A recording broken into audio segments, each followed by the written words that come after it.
мен bir sıra esnetip gördüm da. Ошол bir ayda 23 iyundan 23 iyulga чейин ошол болгону 800 миллион куб метр суу гана кошулуптур да. Эли дагы 4 ай азыр ошондой кошулуу болот, 4 ай ноябрдын этегине чейин. 4 айда 0,8ден моторун болсо 2,8 болот экен. Ошондо жалпы эсептеп көрсөк, ошондо 14 миллиард ошол 400 миллион куб метр гана суу болот экен.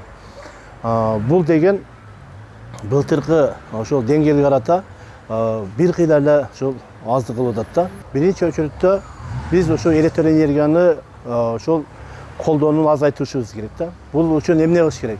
Бул үчүн ар бир ишкана болсо, бул өндүрүш ишкана болобу же ошол коомдук ишканалар болобу, бул деген мектептер, окуу жайлары жана башкалар, булар биринчи өздөрү ошол электр энергия кереп жаткан ошол жабдыктардын ошолорду бир сыра карап чыгыш керек.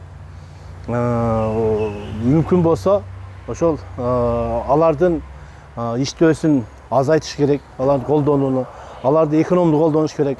Эгерде ошол мисалы үчүн бош турган учурда аларды өчүрүлө коюш керек да, мындайча айтканда. Ошондой эле мисалы үчүн айылдарда мисалы үчүн сарай бар, мал сарайлар бар, жана башкалар бар. Ал жака ошол датчик движение койсо болот да. Ал жерде мисалы үчүн ал жака баскан сайын жарык жана берет да, анан кайра кайтканда кайра өчүп калат.